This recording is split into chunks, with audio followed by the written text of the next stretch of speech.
தன்னோட பலத்தை வச்சு அதை உடைக்க முடிவு பண்றான். தன் நெருப்பு சக்தியால அந்த கவசத்தையும் அதை உருவாக்குன பூச்சிகளையும் ஒரே அடியில பொசுக்கிறான். இப்போ நம்மால நிம்மதியா பேச முடியுமான்னு நேத்தன் கேட்கிறான். அவனோட சக்தியை பார்த்த செல்சியாவும் ஹியூபர்ட்டும் மிரண்டு போய் நிக்கிறாங்க. செல்சியா முன்னாடி வந்து கை கொடுக்க போய், உன் பேருக்கு ஏத்த மாதிரியே நீ ரொம்ப பவர்ஃபுல்லா இருக்கேன்னு ஐஸ் வைக்கிறா. உடம்ப தொட்டா அவனோட நிஜமான லெவல் என்னன்னு தெரிஞ்சுக்கலாம்னு அவ கணக்கு போடுறா. தியோ அந்த பொண்ணை தூக்கி எறிஞ்சிட்டு, என் அருமை பாஸை நான் ரொம்ப மிஸ் பண்ணேன்னு சொல்றான். நேத்தன் வேகமா ஓடி வந்து, உங்களை பார்த்ததுல எனக்கு ரொம்ப சந்தோஷம் தலைவான்னு உற்சாகமா வரவேற்கிறான். நேதன் டக்குன்னு விலக, தியோ அதே வேகத்துல போய் அவனுக்கு பின்னாடி இருந்த லாரி மேல பாலமா மோதுறான். நாம பிரிஞ்சதிலிருந்து உங்களையே தான் நினைச்சிட்டு இருந்தேன் தலைவா. உங்களை பார்க்க அவ்வளோ ஆசையா இருந்தேன்னு தியோ கொஞ்சறான். யுவான் குடும்பத்தோட புது பாஸ் நீங்க தான்னு தெரிஞ்சதும் உங்களுக்கு ஊழியம் பண்ண ஓடி வந்துட்டேன்னு சொல்றான். அப்படியே நேதன் பக்கம் திரும்பி, இந்த செல்சியாவும் ஹியூபர்ட்டும் உங்களுக்கு எதிரா ஏதோ தப்பா பிளான் பண்ணாங்க, இவங்கள சும்மா விடக்கூடாதுன்னு போட்டு கொடுக்குறான். சண்டைக்கு ரெடியாகி தன் சட்டையை கிழிச்சுக்கிட்டு, உங்க பிளானை நான் இப்பவே தவிடுபொடியாக்குறேன்னு தியோ கத்துறான். ஆனா அதே சமயம் நாம அவசரப்பட்டு எதையும் செஞ்சிடக்கூடாதுன்னு அவனுக்கே ஒரு நிமிஷம் தோணுது. செல்சியா ஒரு பாதுகாப்பு கவசத்தை போட்டுக்கிட்டு, இது வெறும் சின்ன தப்பாட்டம்தான், நான் யாரை எதிர்க்கிறேன்னு தெரியாம பண்ணிட்டேன்னு மழுப்புறா. புத்தி அவ்வளவா இல்லாத தியோ அவ பேச்ச கேட்காம யாரும் சொல்லாமலேயே சண்டைய தொடர்றான். சட்டுன்னு குறிமாத்தி ஹியூபர்ட் மேல பாயிறான். அவனை ஒரு வழி பண்ணணும்னு வெறியோட ஓடுறான். ஹியூபர்ட்டும் சவாலை ஏத்துக்கிட்டு தான் புது வித்தையை இறக்க ரெடியாகிறான். தான் சக்தியால ஒரு ஓனாயா மாறி உடம்ப இரும்பு மாதிரி ஆக்கிக்கிட்டு தியோவோட மோத வர்றான். உன்ன மாதிரி ஆளுங்க கிட்ட நான் தோக்க மாட்டேன்னு சொல்லிட்டு ஒரு வெறித்தனமான சண்டை போடுறான். மத்தவங்க எல்லாரும் இந்த அர்த்தமில்லாத சண்டைய வேடிக்கை மட்டும் பாக்கறாங்க. இங்க இனிமே வேலைக்காகாதுன்னு புரிஞ்சுக்கிட்ட செல்சியா மெதுவா நழுவிடலாம்னு திரும்பி ஓடுறா. திடீர்னு அவ முன்னாடி ஏகப்பட்ட செடிங்க முளைச்சு வந்து வழிய மறைக்குது. அதெல்லாம் பார்க்க அவ்வளோ பலமா தெரியல. ஆனா அந்த செடிங்க மின்னல் வேகத்துல வளர்ந்து அவ தப்பிக்க ஒரு வழியும் இல்லாம பண்ணிடுச்சு. தலையிட மாட்டேன்னு சொல்லிட்டு இப்போ எதுக்கு இப்படி பண்றன்னு செல்சியா சாலிய பார்த்து எரிச்சலா கேக்குறா. உன் பேச்ச நம்ப முடியாதுடின்னு செல்சியா சொல்லிட்டு, நான் போகணும்னு முடிவு பண்ணிட்டா யாராலும் தடுக்க முடியாதுன்னு சவால் விடுறா. ஜன்னல் பக்கம் போயிட்டு, நேரம் முடிஞ்சிடுச்சுன்னு அவ அறிவிக்கிறா. நிறுத்துங்கடா, இந்த லூசுத்தனமான சண்டையால வீடு இடிஞ்சு விழ போகுதுன்னு லாரி கத்துறான். நேரம் வந்துடுச்சுன்னு புரிஞ்சுக்கிட்ட நேதன் எல்லாரையும் நிறுத்த சொல்லி கட்டளையிடுறான். அவன் காலை தரையில தட்டின அடுத்த செகண்ட் அங்க இருந்த எல்லா தலைவர்களும் அப்படியே தரையில விழுந்து மிரண்டு போய் பார்க்கறாங்க. நேதன் மறுபடியும் கைய பாக்கெட்ல வச்சுக்கிட்டு, சண்டை போட்டு முடிச்சாச்சா இல்ல இன்னும் வேணுமான்னு நக்கலா கேக்குறான். ஒரு சொடுக்குல தங்களோட சக்தியை அடக்கிட்டதை பார்த்து அங்கிருந்த எல்லாரும் வாயடைச்சு போறாங்க. இப்போ யாரும் சண்டை போடல, எதுக்கு எங்களை இங்க கூப்பிட்டீங்கன்னு தியோ கேக்குறான். தெற்கு பகுதியில இருக்கிற எல்லா இடமும் இனிமே ஏன் கட்டுப்பாட்டுல தான் இருக்கும்னு நேதன் அறிவிக்கிறான். இதுல யாருக்காவது ஆட்சேபனை இருக்கான்னு கேட்க, தியோ ஒரு விசுவாசமான நாய் மாதிரி நேதன் போடுற ரூல்ஸ கேக்குறான். உலகமே அழிய போகுது, ஜாம்பிகள் அதிகமாயிடுச்சு, இப்ப நாம எல்லாரும் ஒன்னா சேரணும்னு நேதன் சொல்றான். சக்தி வாய்ந்தவங்க எல்லாரையும் ஒரு லிஸ்ட் எடுத்து அவங்க பின்னணிய பதிவு பண்ணணும்னு ரூல் போடுறான். நாம எல்லாரும் சேர்ந்து வளங்களை தேடணும், சாதாரண மக்களுக்கும் இடம் கொடுக்கணும்னு சொல்றான். விசித்திரமான மிருகங்களையும் விபரீதங்களையும் ஆராய தனி டீம் அமைக்கணும்னு சொல்றான். மத்த குரூப் தலைவர்களோட பேசி எல்லாரையும் ஒன்னா கொண்டு வரணும்னு அவன் பிளானை விளக்குறான். எல்லாரும் அவன் பேச்ச கவனமா கேக்குறாங்க. ஆனா 5வது லெவல்ல இருக்கிற தங்களுக்கு இவனால என்ன பலன்னு யாருமே கேட்கல. தியோ இப்போ நேதனோட தீவிர விசுவாசியாகிட்டான். அவனை பாதுகாக்க தயார்னு சொல்ல நேதனும் அதை ஏத்துக்கிறான். அப்படியே அவங்க முன்னாடி ஒரு பெரிய குடோனை திறக்கிறான். அதுல அடுத்த லெவலுக்கு போக உதவும் ஏகப்பட்ட மாத்திரைங்க இருக்கு. அப்போ துறைமுகத்துல இருந்த அந்த முழு மலையையும் வாங்கினது நேதன் தானான்னு இப்போ சாலிக்கு புரியுது. அப்படியே கையை அசைச்சு அவனோட சொந்த உலகத்தை காட்டுறான். அங்க கொட்டி கிடக்கிற வளங்களை பாக்குறாங்க. அந்த தலைவர்கள் எல்லாரும் இப்போ ஒரு சொர்க்கத்துல இருக்கிற மாதிரி ஒரு இடத்துல வந்து நிக்கிறாங்க. என்னால இதை நம்பவே முடியலன்னு சொல்லிக்கிட்டே செல்சியா மெதுவா அந்த ஆப்பிள் மரத்துக்கிட்ட போறா. அந்த ஆப்பிள்களை பார்த்துட்டு இது வெறும் கனவு இல்ல, நிஜம்தான்னு அவளுக்கு புரியுது. ஒரு ஆப்பிளை ருசி பார்த்துட்டு அது நிஜம்தான்னு உறுதி செஞ்சதுக்கப்புறம் நேத்தன் காலில் விழுந்து, உங்க பின்னாடியே வர எனக்கு அனுமதி கொடுங்கன்னு கேட்குறா. எனக்கு காய்கறி பழங்கள்னா ரொம்ப பிடிக்கும், அதுக்காக நீங்க சொல்ற எல்லா வேலையும் செய்ய நான் தயாருன்னு அவ சொல்றா.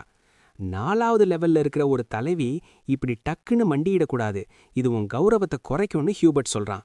நேத்தன் மறுபடியும் கைய அசைக்க அங்க இருக்கிற அந்த சுத்தமான ஆன்மீக ஆற்றலோட ஊற்ற அவங்க பார்க்கறாங்க. தியோ ஏதோ ஒரு விசித்திரமான சத்தத்தை கேட்டு திரும்பி பார்க்கறான். இந்த தடவை ஹியூபர்ட் நேத்தன் முன்னாடி மண்டியிட்டு கடைசி வரைக்கும் நான் அவங்க பின்னாடியே வருவேன்னு சத்தியம் பண்றான். இவங்க இவ்வளோ சீக்கிரம் அடங்கி போனதை பார்த்து தியோவும் சாலியும் ஆச்சரியப்படுறாங்க. ஆரம்பத்துல நேத்தனை தடுக்க நினைச்சாலும் தியோ அவங்கள ஒதுக்கி தள்ளிட்டு மரியாதையா நடந்துக்கோங்கன்னு சொல்றான். எங்க பாஸ் ரொம்ப பலசாலி மட்டும் இல்ல, இந்த நாட்டை ஒன்னா இணைக்க நினைக்கிறவருன்னு லாரி பெருமையா சொல்றான். நேத்தன் சாலிய உத்து பார்த்து நாம ஒன்னா சேர்ந்து வேலை செய்ய இதெல்லாம் போதுமான்னு கேக்குறான். சாலி ஆரம்பத்துல அவனை சந்தேகப்பட்டாலும் இப்போ நிஜமான ஆச்சரியத்தோட அவனை பார்க்கறா. துறைமுகத்துல இருந்தப்போ ஷெல்லி மாதிரியும் பியாட்ரிஸ் மாதிரியும் பேசிக்கிட்டது அவளுக்கு ஞாபகம் வருது. இவனால இந்த உலகத்தை காப்பாத்த முடியுமான்னு யோசிச்ச அவளுக்கு மனிதாபிமானம் அழிய போகுதுன்ற பயம்தான் அப்போ இருந்தது. ஆனா இப்போ நேத்தனை பார்த்ததுக்கப்புறம்தான் உலகத்தை காப்பாத்த ஒரு நிஜமான நம்பிக்கை இருக்குன்னு அவளுக்கு தோணுது. கொஞ்ச நேரம் அமைதியா இருந்துட்டு ஒரு ரகசியமான முடிவெடுக்கிற மாதிரி மூச்ச பலமா வெளியே விடுறா.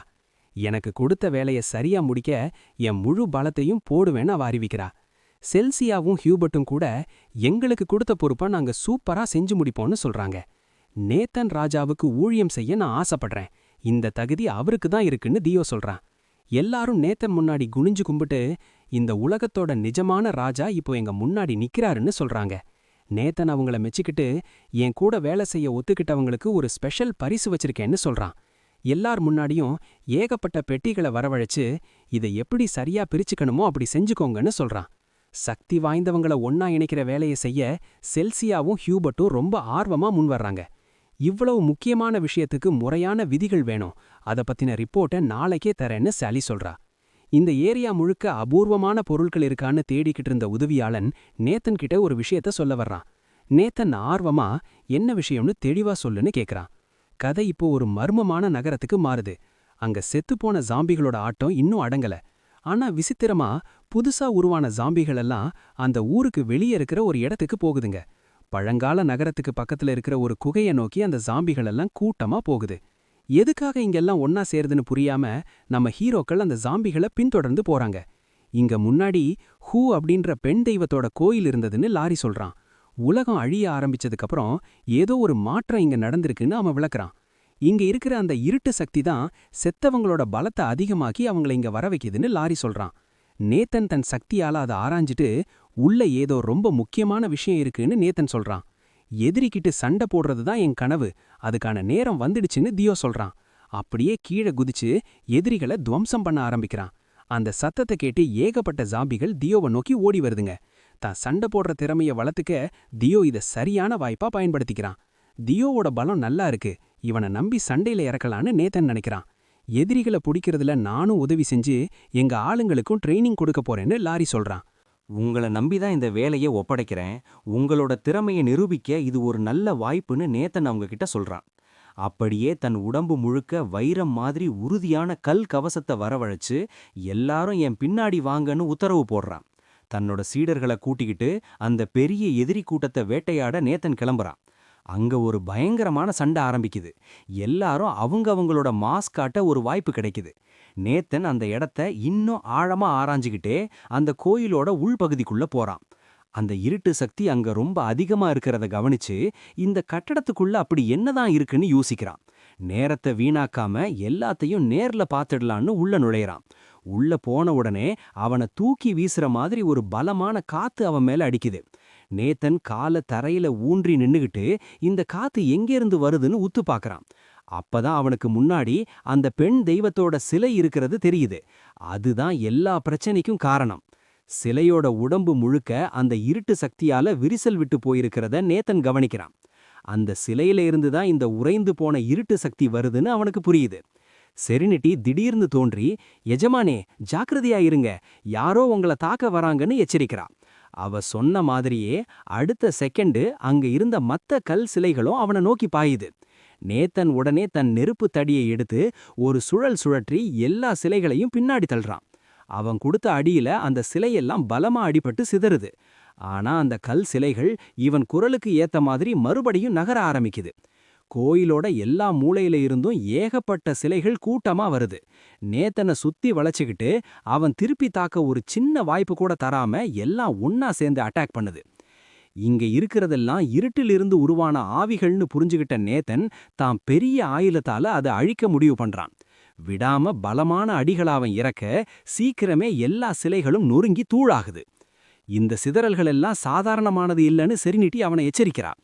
நொறுங்கி போன சிலைகள்ல இருந்து அந்த நரக ஆவிகள் மறுபடியும் எழுந்து அவன் பக்கத்துல வருது. நிலைமை இப்போ ரொம்ப மோசமாகுதுன்னு புரிஞ்சுக்கிட்ட செரினிட்டி வேற ஏதோ வித்தைய பயன்படுத்தணும்னு நினைக்கிறா. அந்த கெட்ட ஆவிகள் நேத்தனோட உடம்ப ஆக்கிரமிக்க வேகமா முன்னாடி வருது. நேத்தன் ஒரு கவசத்தை உருவாக்கி தன்னை தற்காத்துக்கிறான். ஆனா இவங்கள மொத்தமா எப்படி அழிக்கிறதுன்னு அவனுக்கு தெரியல. நீ நரகத்துல இருக்கடா, இங்க நீ என்ன பண்ணாலும் வீண்தான்னு அந்த ஆவிகள் நேத்தன் கிட்ட சொல்லுது.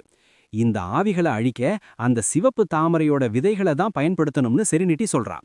நேத்தன் சிரிச்சுக்கிட்டே அந்த செடியை வரவழைச்சு நரகத்தோட கெட்ட ஆவிகள் என்ன சுத்தி நிக்குதான்னு பேக்கறான். தான் ஸ்பெஷல் அட்டாக்க போட்டு உங்களை எல்லாம் உங்க வீட்டுக்கே, அதாவது நரகத்துக்கே திருப்பி அனுப்ப போறேன்னு கத்தறான். அந்த நெருப்பு அந்த ஆவிகள் மேல பட அவங்க மெதுவா அந்த தீயிலேயே கரைஞ்சு போறாங்க. அவங்களோட அடையாளம் கூட இல்லாம எல்லாம் அழிஞ்சு போக நேத்தன் மெதுவா கீழே இறங்கி போறான். சிலையில இருந்து வர்ற அந்த இருட்டு சக்தி தான் இந்த ஆவிகளை உருவாக்குதுன்னு அவனுக்கு புரியுது. இந்த இடத்துல என்ன மாதிரியான மந்திரத்தை போட்டிருக்காங்கன்னு அவன் ஆராயிறான்.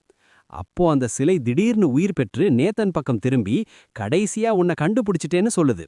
அடுத்த நிமிஷமே அவன் மேல ஒரு விசித்திரமான மந்திரம் ஏவப்படுது. அவன் இதுவரைக்கும் அந்த மாதிரி ஒன்ன பார்த்ததே இல்ல. நேத்தனுக்கு என்ன நடக்குதுன்னு புரியறதுக்குள்ள அவனோட ஆன்மா உடம்ப விட்டு பிரிஞ்சு அந்த சிலைக்குள்ள இழுக்கப்படுது. இனிமே அந்நிய மண்ணுல தான் சண்டை போடணும்னு புரிஞ்சுக்கிட்டு அவன் ரெடியாகிறான். அவனோட ஆன்மா முழுசா இழுக்கப்பட்டதும் அந்த இடமே அப்படியே நிசப்தமா மாறிடுது. செரினிட்டியும் கரடி அசுரனும் லேயும் தன் எஜமானுக்கு உதவ அங்க வர்றாங்க. கரடி அசுரன் நேத்தனை உலுக்கி, தலைவா என்னடா நடக்குது இங்கன்னு கத்துது. நேத்தன் இப்போ நரகத்தோட நீதிமன்றத்துக்கு அனுப்பப்பட்டிருக்காருன்னு செரினிட்டி ரொம்ப கவலையோட சொல்றா. பாதாள உலகத்தை ஆளுற ஹூட்டு தேவதை தான் ஏதோ ஒரு காரணத்துக்காக நம்ம எஜமானரை அங்க கூப்பிட்டிருக்கான்னு லே விளக்குறான். நேதன் அந்த நரகத்துக்கே போயிட்டான்னா நாம உசுரோட இருக்கிறதால அங்க போக முடியாதுன்னு கரடி அசுரன் கவலையா சொல்றான். தன்னோட குருவை நம்பி வந்த அந்த சீடர்களுக்கு இப்போ பெரிய உதவி தேவைப்படுதுன்னு லே திரும்பி பார்க்கறான். எஜமானர் திரும்பி வர்ற வரைக்கும் அவரோட உடம்பையும் பார்த்துக்கிட்டு மத்த வேலைகளையும் நான் கவனிக்கணும்னு லே சொல்றான். இந்த சோதனையை வச்சு நம்ம படையை இன்னும் பலமாக்க நீ நினைக்கிறியான்னு செரினிட்டி சிரிச்சுக்கிட்டே கேட்கறா. ஏன் முன்னாடி அவங்களால நிக்க முடியுமான்னு ஒரு வாட்டி செக் பண்ணிப்போன்னு லே ரொம்ப கண்டிப்பா சொல்றான். இங்க நேதன் பார்த்தா செத்துப்போன ஆத்மாக்கள் நிறைஞ்சி இருக்கிற ஒரு விசித்திரமான உலகத்துல நிக்கிறான். ஏதோ ஒரு குகைக்குள்ள அவன் இழுக்கப்பட இங்கிருந்து சீக்கிரம் வெளியில போகணும்னு அவனுக்கு புரியுது. சுத்தியும் ஒரு மாதிரி சத்தம் கேட்டுக்கிட்டே இருக்கு. ஆனா மத்தவங்க பேசுற சத்தம் மெதுவா குறையுது. அந்த சாபம் பிடிச்ச சிலையால தான் நாம நரகத்துக்கு வந்துட்டோம்னு அவன் சீக்கிரம் புரிஞ்சுக்கிறான். கீழே குனிஞ்சு பார்த்தா அங்க ஒரு பெரிய நீர் சுழல். அதுல பாவம் செஞ்ச ஆத்மாக்கள் எல்லாம் எலும்பு கூடா மாதிரி தவிக்குதுங்க. இங்க நடந்த பயங்கரமான போருல எல்லாம் அழிஞ்சு போய் வெறும் இடிபாடுகளும் பிணங்களும் தான் மிஞ்சி இருக்கு. திடீர்னு பார்த்தா எலும்பு கூடா மாறின ஏகப்பட்ட போர் வீரங்க அங்க சண்டையிட வர்றாங்க. இருட்டு உலகத்தோட தேவர் படை அந்த பிணங்களோட இராணுவத்து கூட மோதிட்டு இருக்கிறத நேதன் கவனிக்கிறான். வானத்துல மிதக்கிற அந்த எலும்புக்கூடு மந்திரவாதிங்க எதிர்ப்பதை நிறுத்துங்கடான்னு கட்டளையிடுறாங்க. எல்லாரும் இந்த நரகத்து எஜமானுக்கு அடங்கி போங்க, குறுக்க வராதீங்கன்னு அவங்க கத்துறாங்க. அப்போ ஒரு பெரிய வாசல் திறக்க அதிலிருந்து 2 விசித்திரமான உருவங்கள் வெளியில வருதுங்க. அந்த படைய பார்த்துட்டு சில காசுகளை வீசுறாங்க. உங்களுக்கு எந்த ஆபத்தும் வராதுன்னு சொல்றாங்க. அந்த காசுகள் மேல பட்டதும் சில பிணங்களுக்கு பலம் அதிகமாகுது. உயிருக்காக காசு வாங்கின எவனும் கடைசி வரைக்கும் சண்டை போட்டுதான் ஆகணும்னு அந்த விசித்திர உருவம் சொல்லுது. மிதக்கிற எலும்பு கூடுங்க திடீர்னு அந்த உருவங்களை பார்த்து கோவமாகி அவங்கள பிச்சி எடுக்க பார்க்குதுங்க. சின்ன எஜமானுக்கு சில ஆபத்துங்க இருக்கு, அதனால நாம ஒன்னா சேரணும்னு அந்த 2 உருவங்களும் சொல்லுதுங்க. சண்டை நடக்குது, ஆனா எதுக்காகன்னு நேதனுக்கும் புரியல, பாக்குற நமக்கும் புரியல. மேற்கத்திய நரகத்து ஆளுக எப்படி இங்க வந்தாங்க? அந்த வழி மூடப்பட்டிருக்கணுமேன்னு நேதன் யோசிக்கிறான். இங்க நடக்கிறத பார்த்தா இந்த சண்டை ரொம்ப காலமா நடக்குதுன்னு அவனுக்கு புரியுது. மெதுவா தரை இறகலான்னு அவன் நினைக்கும்போது பக்கத்துல ஒரு பயங்கரமான உருமல் சத்தம் கேக்குது. எதிர்பார்க்காத நேரத்துல ஒரு மரண அடி அவன் மேல விழ நேதன் தூக்கி வீசப்படுறான். செவத்துல மோதி கீழே விழுந்த நேதன் உடனே ஒரு நெருப்பு கவசத்தை உருவாக்குறான். ஆனா முன்னாடி நிக்கிறது ஒரு சாதாரண ஆள் இல்லைன்னு அவனுக்கு புரியுது. ஒரு பாலத்து மேல ஒரு சின்ன பொண்ணும் ஒரு வாசல்ல இருந்து 3 தலை நாய் வெளியில வர்றதையும் அவன் பார்க்கறான். அந்த நாய் இப்போ ஒரு புது வேட்டையை தேடி சுத்தி முத்தி பாக்குது. இது நரகத்தோட அந்த 3 தலை நாய் இப்போதைக்கு தள்ளி இருக்கிறது தான் உசுருக்கு நல்லதுன்னு நேதன் நினைக்கிறான்.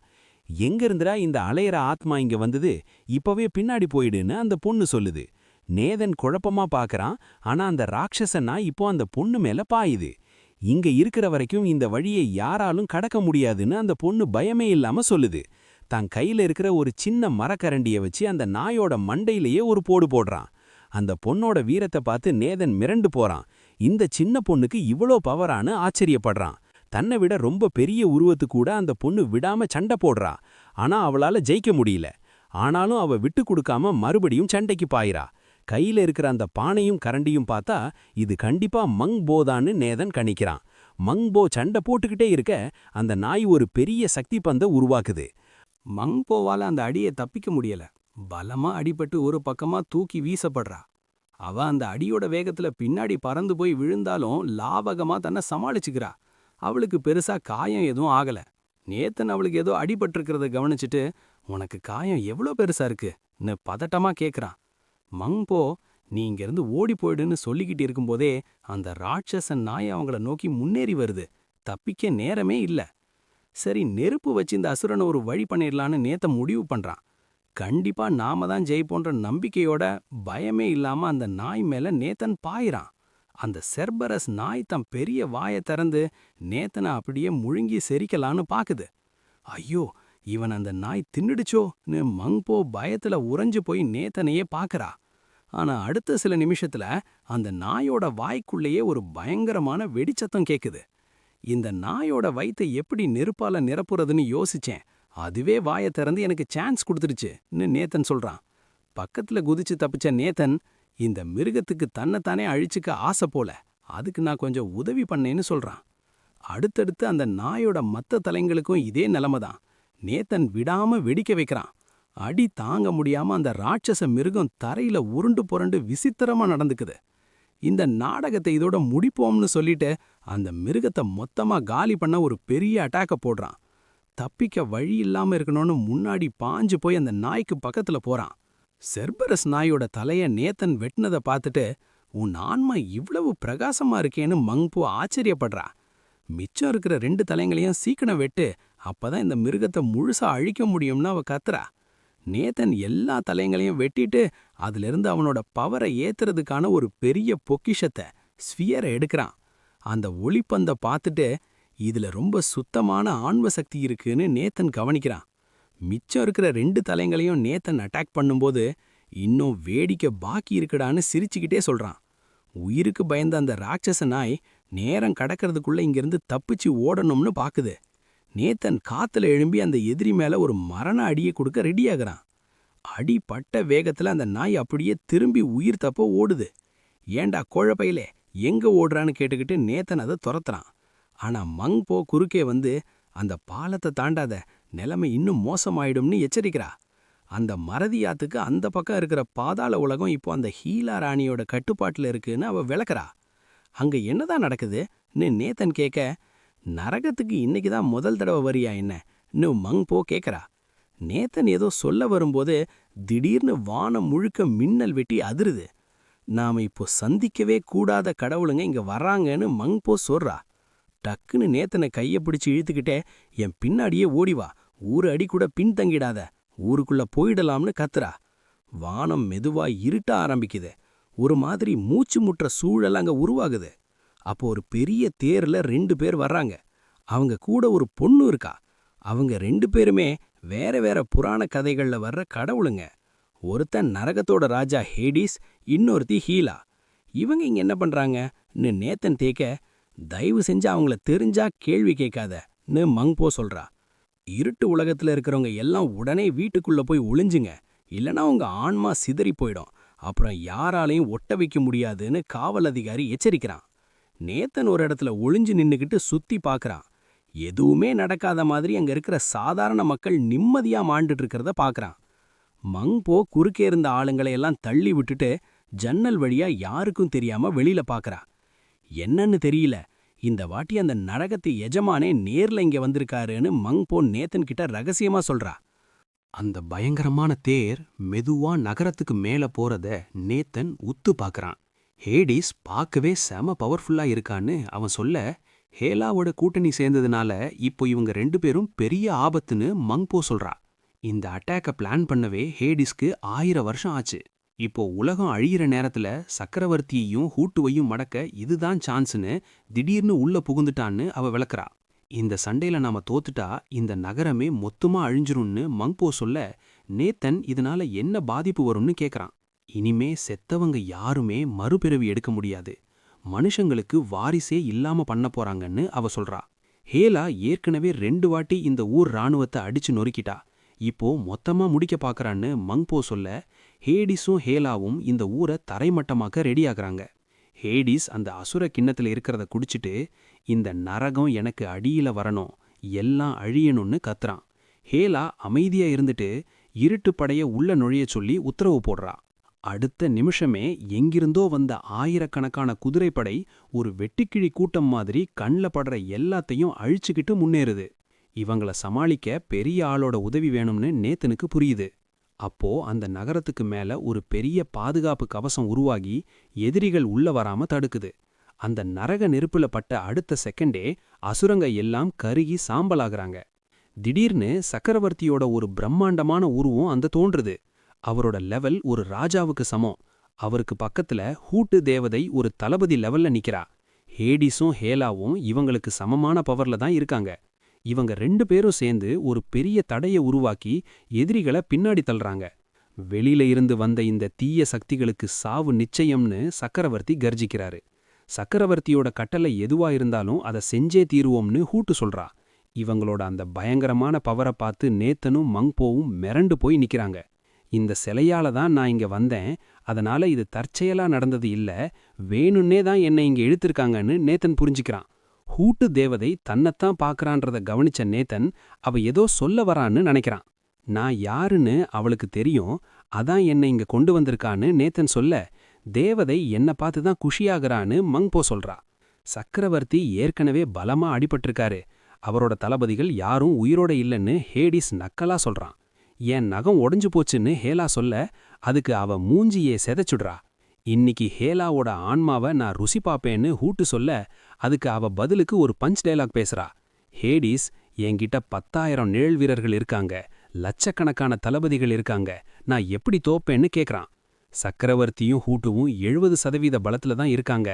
அந்த மனுஷங்களோட சக்கரவர்த்தி உயிர்த்தெழுந்து இங்க வந்தா ஒழிய உங்களுக்கு ஜெயிக்க வாய்ப்பே இல்லைன்னு ஹேடிஸ் திமிரா சொல்றான். அப்போ அந்த சக்கரவர்த்தி சிரிச்சுக்கிட்டே, மனுஷங்களோட சக்கரவர்த்தி இங்க இல்லைன்னு உனக்கு யாருடா சொன்னான்னு கேக்குறாரு.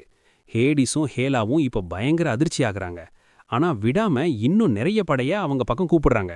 இந்த இடம் வெறும் வெத்து வேட்டுன்னு கேள்விப்பட்டேன், இன்னைக்கு அது நிஜம்னு எனக்கு புரிய போகுதுன்னு ஹேடிஸ் நக்கலா சொல்றான். முடிஞ்சா உள்ள வந்து உன் உசிர பணைய வச்சு பாருன்னு சக்கரவர்த்தி சவால் விடுறாரு.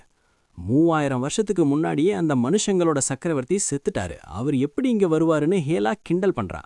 அவ்வளோ நம்பிக்கை இருந்தா நீயே நேர்ல வந்து செக் பண்ணிக்கோன்னு ஹூட்டு பதில் சொல்றா.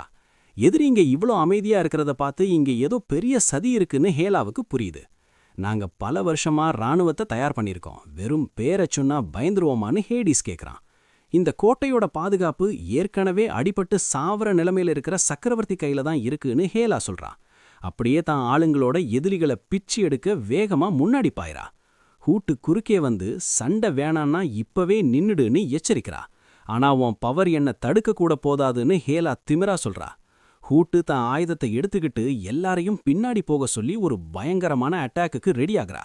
சக்கரவர்த்தி தன் சக்தியால நகரத்தை காப்பாத்த ஒரு பெரிய கவசத்தை உருவாக்குறாரு. ஒவ்வொரு செகண்டும் அந்த கவசத்துல இருந்து வர அதிர்வு பக்கத்துல இருக்கிற எதிரிகளை அழிக்குது. பக்கத்துல வந்தாலே அசுரங்க கருகி போறாங்க, ஆனாலும் அவங்க விடாம அட்டாக் பண்றாங்க. இவ்ளோ பெரிய கடவுளா இருந்துகிட்டு இந்த உருப்படாத மனுஷங்களுக்காக உசுர விடுறியேன்னு ஹேடிஸ் சிரிக்கிறான். தான் பெரிய அறிவாளை எடுத்து பயங்கரமா தாக்குறான். இன்னும் எவ்வளவு நேரம்தான் தாங்குவேன்னு அவன் நக்கலா கேட்க சக்கரவர்த்தி அமைதியா நிக்கிறாரு. ஆனா அந்த அமைதியும் உறுதியும் ஹேடிஸோட பயங்கரமான அழுத்தத்தை தடுக்க முடியல. தன்னோட பலத்தால சக்கரவர்த்தியோட கவசத்தை ஹேடிஸ் உடைச்சுடுறான். ஆனா இன்னும் நம்பிக்க முடியல.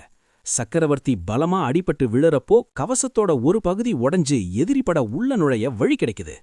எங்கள மிரட்ட பார்த்த, ஆனா இப்போ நீயே சாகர நிலைமையில இருக்கேன்னு ஹேடிஸ் சொல்றான். தான் ஆயுதத்துல இருட்டு சக்தியை ஏத்திக்கிட்டு அடுத்த அடியில இந்த நகரமே தரைமட்டமாகும்னு சவால் விடுறான். சக்கரவர்த்தியோட தலைய வெட்டிட்டு வெற்றி கொண்டாட்டத்துல குதிக்கலான்னு அவன் வேகமா பாயிறான். ஆனா ஹேடிஸ் பக்கத்துல வந்ததும் சக்கரவர்த்தி சிரிச்சுக்கிட்டே இதுக்காகத்தான் காத்துட்டு இருந்தேன்னு சொல்றாரு. இதுவரைக்கும் நடந்தது எல்லாம் தாம் பிளான் படிதான் நடந்திருக்குன்னு அவர் புரிய வைக்கிறாரு. என்ன சூழ்ச்சின்னு ஹேடிஸ் யோசிக்கிறதுக்குள்ள தப்பிக்க நேரமே இல்லாம போயிடுச்சு. சக்கரவர்த்தி ஒரு பெரிய மாய வலைய போட்டு ஹேடிஸ சிக்க வைக்கிறாரு. அவர் கை தட்டின அடுத்த செகண்டு நகரம் முழுக்க ஒரு பெரிய முத்திரை விழுது. தரையில இருந்து ஏகப்பட்ட கோபுரங்கள் எழும்புது. ஒவ்வொன்னும் ஒரு சக்திய குறிக்குது. அந்த கோபுரங்களோட நிஜமான பவர் என்னன்னு இப்போ எல்லாருக்கும் புரியுது. ஹேடிஸ் திடீர்னு உடம்புல பலமே இல்லாம போறத உணர்றான். அவனால முன்ன மாதிரி வேகமா நகர முடியல. சக்கரவர்த்தி அந்த மந்திரத்தோட சக்தியை இன்னும் அதிகமாக்குறாரு. ஒரு நிஜமான கடவுளையே முடக்கிற அளவுக்கு இது என்ன மந்திரம்னு ஹேடிஸ் மிரண்டு போறான். இந்த மாயவலை எதை வச்சு உருவானதுன்னு சக்கரவர்த்தி விளக்க ஆரம்பிச்சு, உன் தப்பு உனக்கு தெரியுதான்னு கேக்குறாரு. அந்த நரகத்துக்கே ராஜாவான ஹேடிஸ்க்கு திடீர்னு ஏதோ தப்பு செஞ்ச மாதிரி ஒரு குற்ற உணர்ச்சி வந்து அவன் மனச உருக்குது. இது ஏதோ ஒரு கேவலமான சதிடான்னு அவன் கத்துறான். ஆனா போர்ல தந்திரம் பண்றது தப்பே இல்லைன்னு சக்கரவர்த்தி சொல்றாரு. ஆனா கொஞ்ச நேரத்திலேயே இது வெறும் ஒரு தந்திரம்தான், நமக்கு ஒன்னும் ஆகலைன்னு ஹேடிஸ்க்கு புரியுது. அப்படியே ஒரு பயங்கரமான சத்தம் போட்டு தான் சக்தியை வெளியில விட்டு பலவீனத்தை உதறி தள்ளுறான். அவன் கத்தன சத்தத்துல ஏற்பட்ட அதிர்வு சக்கரவர்த்தியோட பிளான் எல்லாத்தையும் தவிடு பொடியாக்கிடுது. அரண்மனைகள்லாம் மின்னல் வேகத்துல இடிஞ்சு விழுது. பிளான் மொத்தமா சொதப்பி போயிடுச்சு. இப்போ இன்னும் பலவீனமான சக்கரவர்த்திய பார்த்துட்டு, இனிமே உன்னால தாக்கு பிடிக்க முடியாதுன்னு ஹேடிஸ் சொல்றான். உன்னால என்ன கொல்லவே முடியாதுடான்னு அவன் திமிரா பேசுறான். நான் உன்னை கொல்லணும்னு நினைக்கவே இல்லைன்னு சக்கரவர்த்தி சொல்றாரு. அப்படியே தன் பார்வையை திருப்பி இந்த ஆபத்தை நிஜமா முடிச்சு வைக்க போறது நான் இல்லைன்னு அறிவிக்கிறாரு. இங்க என்ன நடக்குதுன்னு கவனிச்சிட்டு இருக்கிற ஹேலா தன் கூட்டாளி இதையெல்லாம் சமாளிப்பான்னு நம்புறான். ஆனா தனக்கு பின்னாடி ஒரு பயங்கரமான ரகசிய தாக்குதல் தயாராகிறத அவ கவனிக்கல. அடுத்த சில நிமிஷத்துல பிரகாசமான நிலா ஒளிக்கதிருங்க அவன் மூஞ்சிய தொலைச்சு பெரிய காயத்தை உண்டாக்குது. சண்டால சூனியக்காரின்னு கத்திக்கிட்டே ஹேலா திரும்பி பார்க்கறா. ஆனா ஹூட்டு இன்னும் தன்னை வெளிக்காட்டிக்கல. தெரியாம அவன் மூஞ்சிய கீறிட்டேன், அடுத்த வாட்டி சாஃப்டா கவனிச்சுக்கிறேன்னு ஹூட்டு நக்கலா சொல்றா. அப்படியே ஒரு கண்ணாடியை பயன்படுத்தி ஏகப்பட்ட நெருப்பு பந்துகளை அவன் மேல ஏவுறா. அடியிலிருந்து தப்பிக்க ஹேலா ஒரு பக்கமா குதிக்கிறா. ஹூட்டு டக்குன்னு திரும்பி தன் ஆட்களை பார்த்து தலையாட்டுறா. அப்புறம் ஒரு விசித்திரமான நெருப்பு பொறிய உருவாக்குறா. அது மெதுவா கீழே இறங்கி வருது. நேதனும் மங்போவும் இதையெல்லாம் பார்த்துட்டு நாம எப்படி உதவலான்னு யோசிக்கிறாங்க. ஹேடிஸை அடக்கி வைக்கத்தான் சக்கரவர்த்தி அந்த மாய வலைய பயன்படுத்துறாருன்னு மங்போ சொல்ல, ஆனா இது கொஞ்ச நேரத்துக்கு தான் தாங்கும்னு நேதனுக்கு புரியுது. அந்த நெருப்பு பொறி மெதுவா கீழே இறங்கி அவங்க இருக்கிற இடத்துக்கே வந்துருச்சு. ரூமுக்கு நடுவில் நின்ன அந்த பொறி அடுத்த செகண்டு ஒரு சின்ன தேவத உருவமா மாறுது. இவங்க தான் ஹூட்டு அம்மாவான்னு நேதன் ஆச்சரியமா கேட்குறான். பக்கத்தில் இருந்தவங்க எல்லாம் அந்த அவிகாரத்தை பார்த்து மண்டிட்டு மரியாதை கொடுக்குறாங்க. மங்போவும் குனிஞ்சு கும்பிட்டு, நீங்க இங்க வந்தது எங்களுக்கு பெரிய கௌரவம்னு சொல்றான். ஆனா அந்த தேவதை நேதன் பக்கம் திரும்பி, ஏன் மற்றவங்க கும்பிடும்போது நீ சிலையாட்டம் நிக்கிறன்னு கேட்டு தாக்க வர்றான். அப்போ மங்போ டக்குன்னு குறுக்கே வந்து, நிலைமை சரியில்லை, இப்போ அவர்கிட்ட கோவப்படாதீங்கன்னு கெஞ்சிரான். ஏன் இவன் நேதன் பக்கம் நிக்கிறான்னு மங்போவையே எல்லாரும் ஆச்சரியமா பார்க்கறாங்க. ஹூட்டு அம்மா மெதுவா நேதன் பக்கத்துல வந்து ரொம்ப அமைதியாவும் கவலையாவும் அவனை உத்து பார்க்கறாங்க. நான் இந்த மனுஷங்களோட சக்கரவர்த்தியை வணங்குறேன்னு அவங்க சொன்னதும் அங்க இருக்கிற எல்லாரும் அதிர்ச்சி ஆகுறாங்க.